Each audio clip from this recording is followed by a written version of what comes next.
Donc,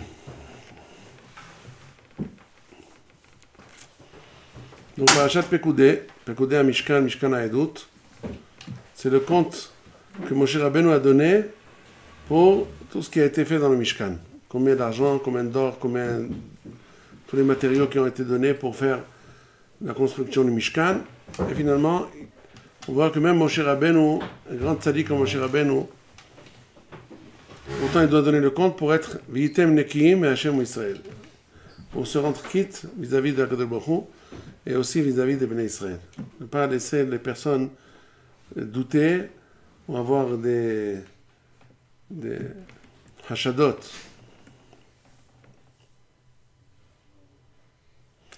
Le Rahim HaKadosh explique qu'en fait, il y a une kushia. Nous savons tous, Parashat Mishpatim, Ve'ele ha-mishpatim asher tasim lifnehem. Ki tiknei eved ivri. Ve'ele, pourquoi Ve'ele? Rashi explique. Ve'ele mosif ala rishonim. Quand on dit Ele, ça veut dire qu'il n'y a pas de relation entre ce qui a précédé et ce qui va être dit maintenant. Et quand on dit Ve'ele, ça veut dire qu'il y a une relation.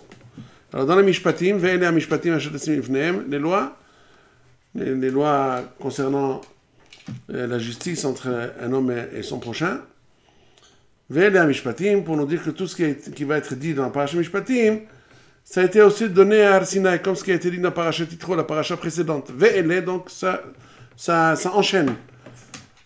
Comme ce qui a été dit précédemment, ça vient de Sinaï, même les autres lois qui vont être décrites en détail, elles ont été aussi dites en Har Sinaï.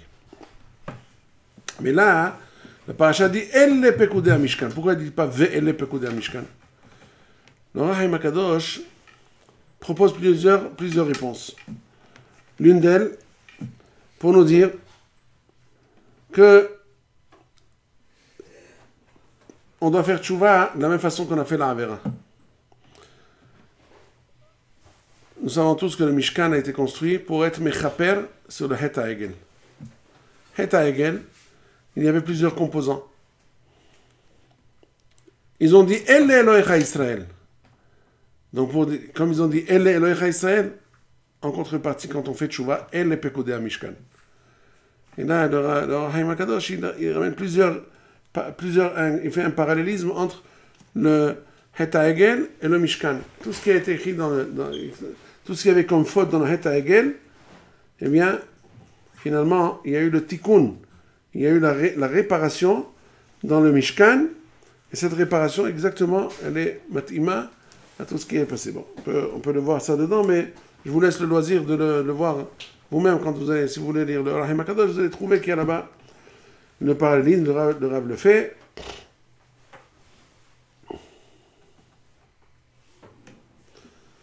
Ensuite, mais quand même quelque chose que je voulais quand même vous dire de la part du Rahim HaKadosh, c'est quelque chose qui encore une fois nous relie à l'importance de la Torah.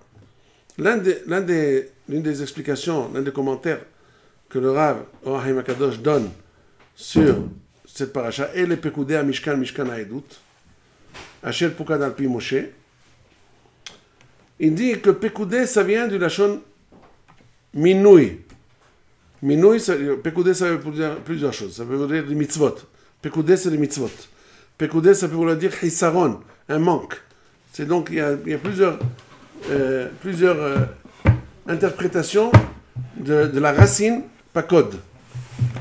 Il y a 3 lettres qui forment une racine, un verbe. Ça peut vouloir dire compter, ça peut vouloir dire manquer, ça peut vouloir dire ordonner. Et ça peut ordonner, ça veut dire donner une mitzvah, ou alors ordonner, ça veut dire donner une nomination, nommer quelqu'un, lui donner un rôle. Alors dans le pirouche où il explique le mot Pekudei par donner le rôle, il explique de la façon suivante. Elle Pekudei ha-Mishkan, Asher Pukad al-Pi Moshe, Avodat al-Leviim biyad Itamar ben Aaron ha-Kohen. Pekudei, ça veut dire Mi hitmanna ala Mishkan. Qui c'est qui a été nommé sur le Mishkan? Qui c'est qui est responsable que le Mishkan continue à fonctionner au maximum? Mishkan ha-Edut. C'est quoi Edut? Edut, c'est Aaron ha-Edut, c'est les 2 tables de la loi, c'est-à-dire la Torah, Aseret Adibrot, toute la Torah en fait, tout le Torah mitzvot. C'est elle qui est responsable que le Mishkan continue à exister entre Bnei Israël. Tant qu'on étudie la Torah, tant qu'on accomplit la Torah, le Mishkan continue à exister. Donc on voit combien la Torah, c'est la source de tout. S'il n'y a pas de Torah, il n'y a pas de raison qu'il y ait de Mishkan. Alors je vais vous lire ça dans les mots. Od yirmoz be'omro pekudei Mishkan, leshon minui. Minui, ça veut dire nomination, ordonnation. על דרך אומרו, ופקודת אלעזר, שהוא לשון מינוי על הדבר, נומינציון. והודיע הכתוב כל מינויי המשכן, שמהם ממונים על המשכן עצמו, להתקיים או להתבטל, חס ושלום. Ça veut dire, tous ceux qui ont été ordonnés pour le bon fonctionnement du Mishkan, qui étaient ceux qui ont été ordonnés? Alors, il y en a qui ont été ordonnés pour que le Mishkan existe, et que s'ils ne sont pas là, le Mishkan cesse d'exister. Ou mehem al avodato, il y en a qui ont été nommés pour contrôler le travail du Mishkan. Il y en a qui ont été nommés pour contrôler les travailleurs du Mishkan, mehem al ovdav, ceux qui construisent le Mishkan, ou mehem al melarto, et il y en a qui ont été nommés pour contrôler ceux qui font le travail. Ça veut dire, le Melarto, il y a Ovdav, les travailleurs, ceux qui font le travail physique. Melarto, ceux qui font le travail artisanal. Melarto, c'est le travail artisanal qui soit bien fait.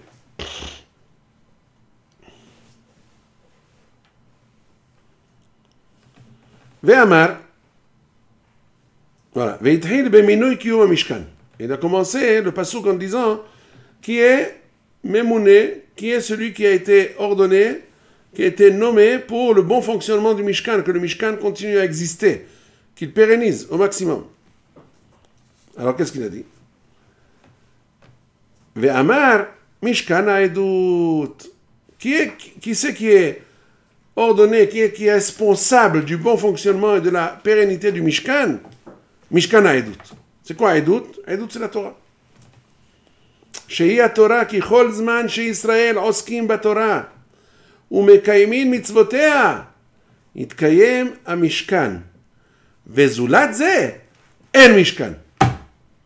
Catégorique. Rahim Akadosh passe pas par 36 chemins.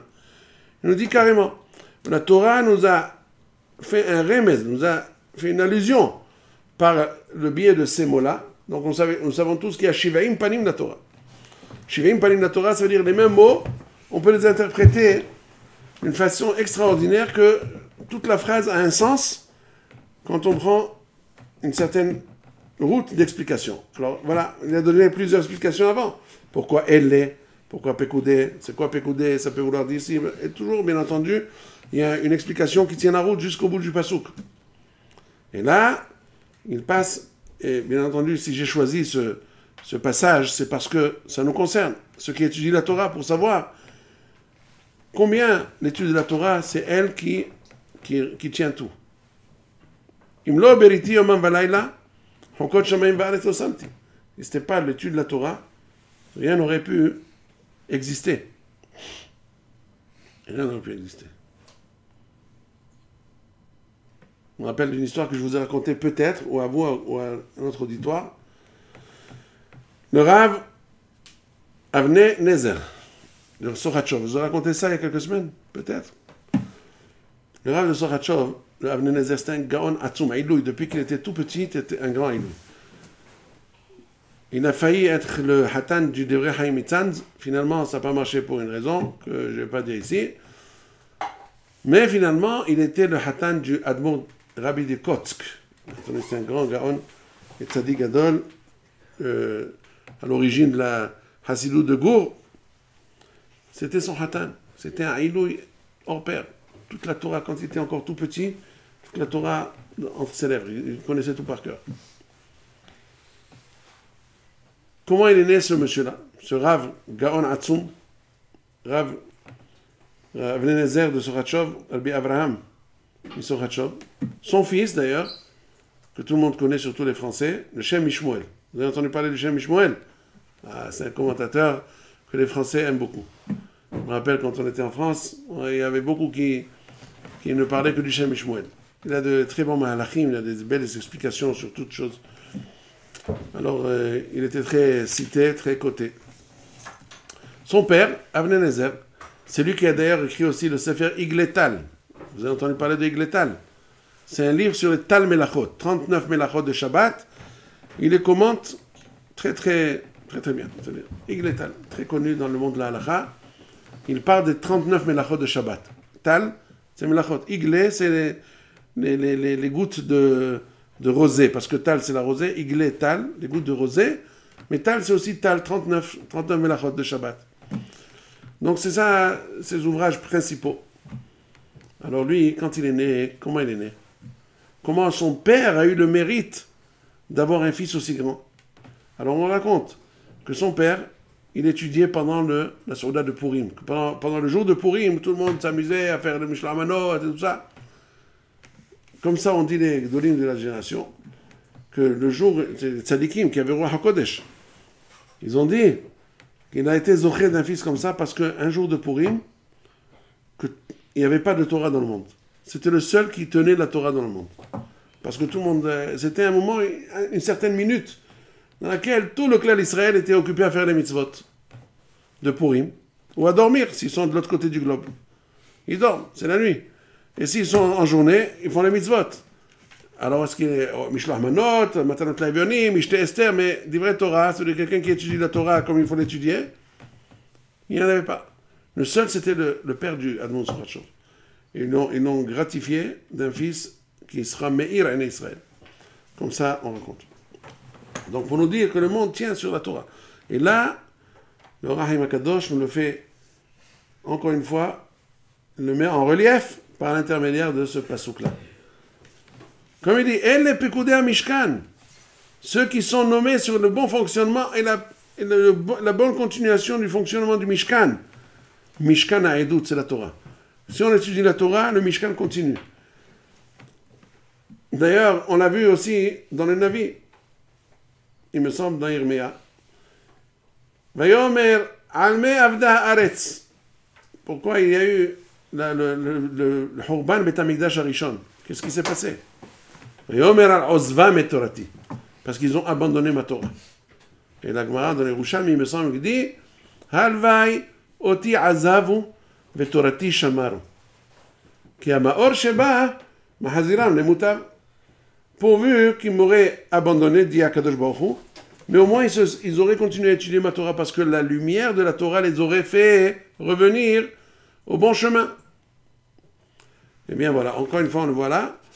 Il dit, je répète, les mots du Rahim Kadosh sont poignantes, extraordinaires.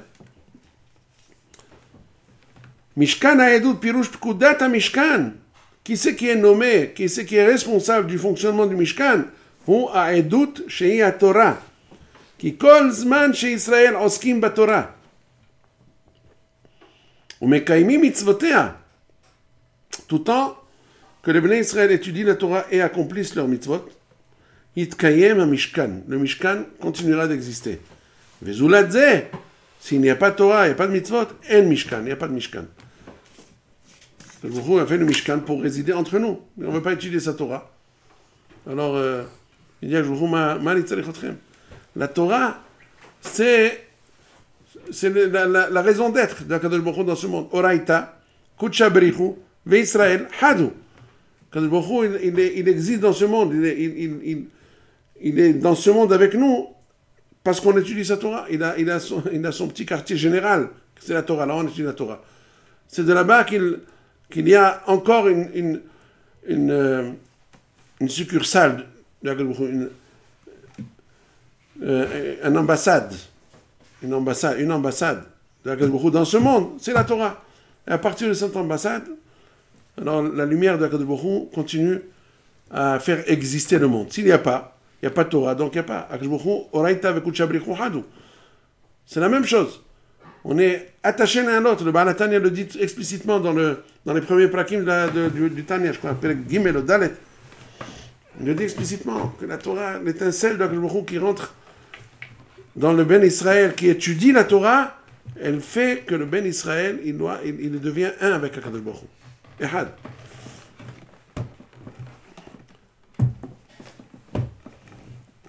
Donc,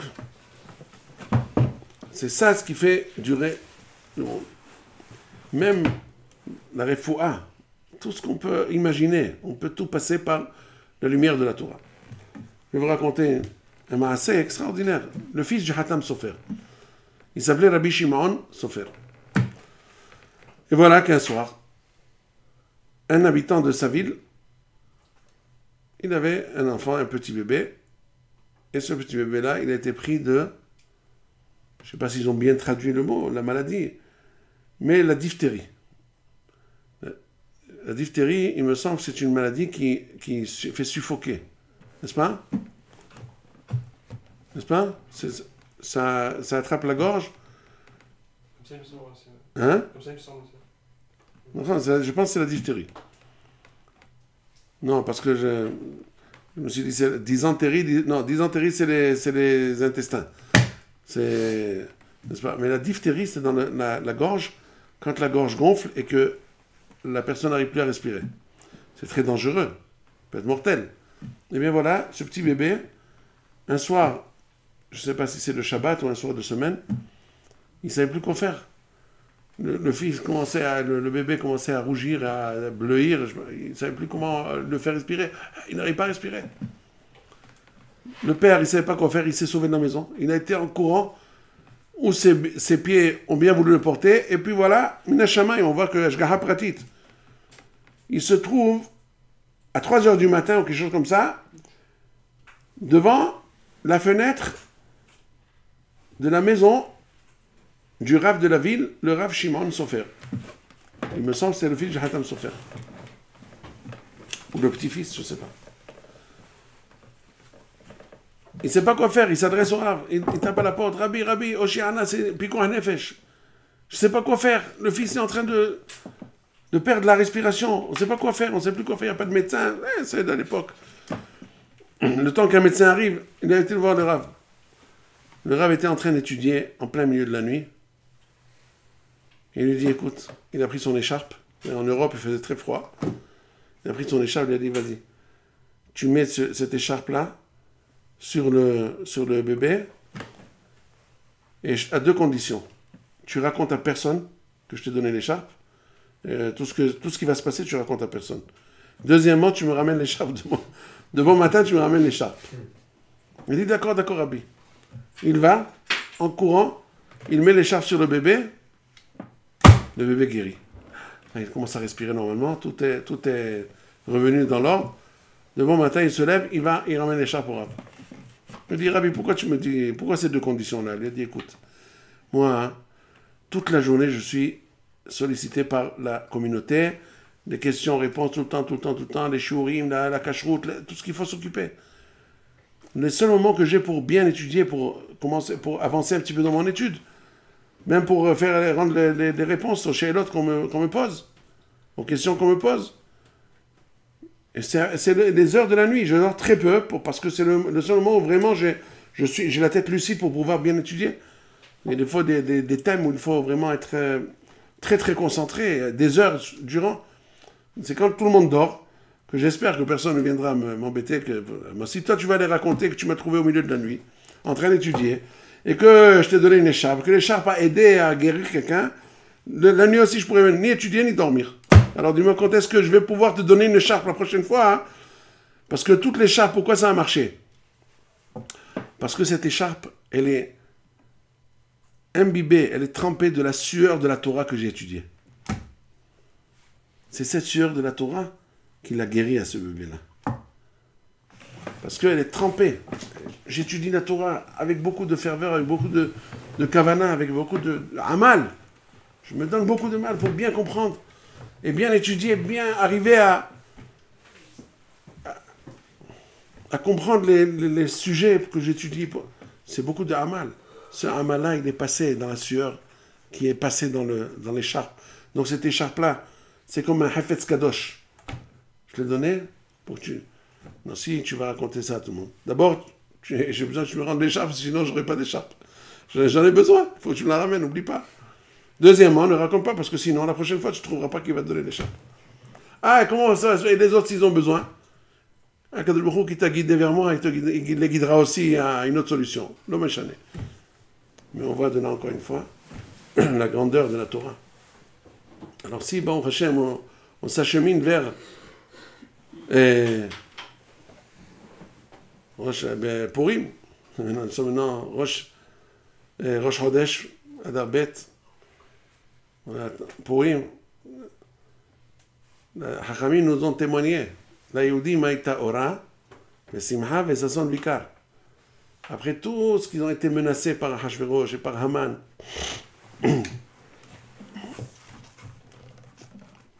finalement, à la fin de la Megillah, c'est un des psukim que tout le monde récite à voix haute, parce que c'est un des psukim de la Géoula,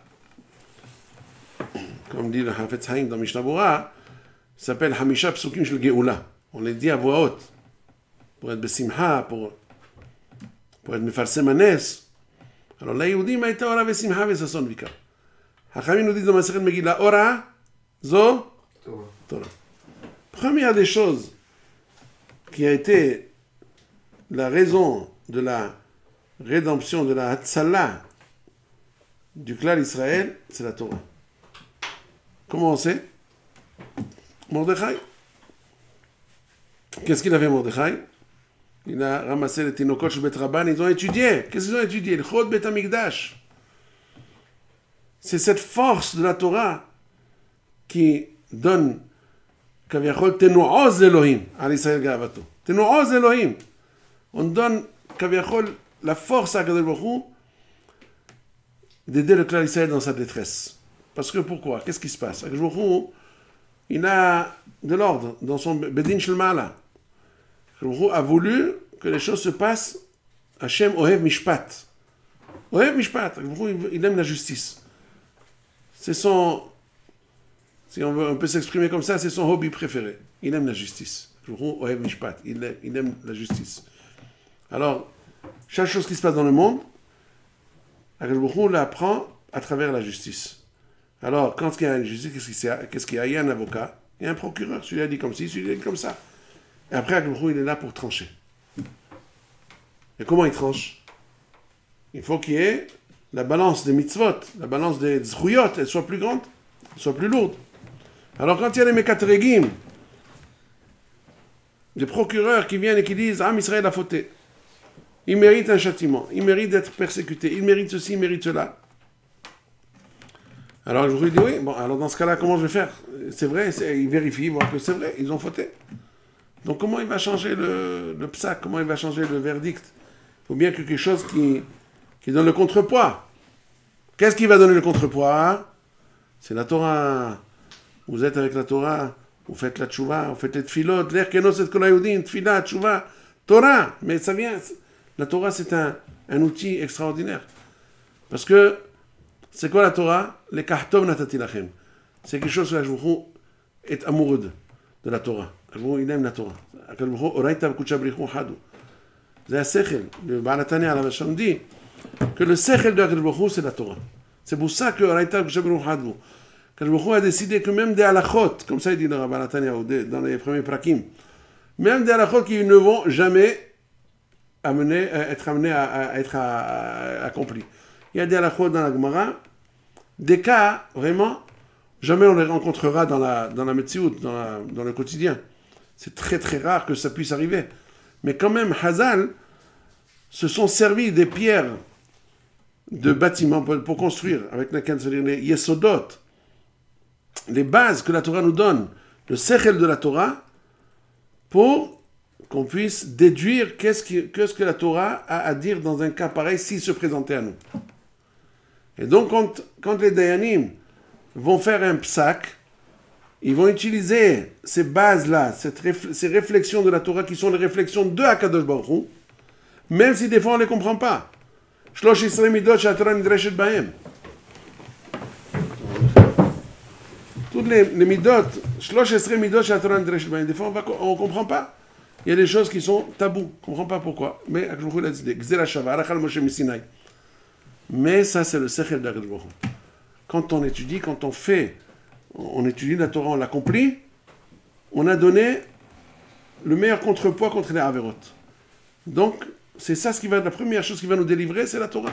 Naïoudim Maïta, Ora. Ora, Vesimha, Vesason Vikar. Et comme on a vu, ça peut même amener la Refoua. Avec l'histoire de Rabbi Shimon Sofer, la Refoua. Même la sueur qui a été, dont l'écharpe a été imbibée, eh bien, elle peut guérir un enfant qui est en danger de mort. Pourquoi? Akal Boukhou, il voit la Torah, cette sueur-là. Il y a de la Torah dans cette sueur-là. Il y a de la Torah. Elle a été produite par la Torah. Vous comprenez, quand quelqu'un est très nerveux contre son ami, il a eu de quoi s'énerver, et voilà, soudain arrive quelqu'un qu'il aime beaucoup, il lui a rendu des grands services, il aime beaucoup. Miyad ou Fanea lo ayulaoud, comme on dit dans Hana. Même que Miyad était très énervé sur celui-là qui l'a énervé. Mais quand il voit son ami, ah, Shalom, je t'ai pas vu depuis longtemps. Bon, ça va. La prochaine fois, on en parlera, et il n'en parlera plus parce que son ami, il est venu, il lui a parlé, ça lui a fait une grande surprise, une belle surprise, ça y est.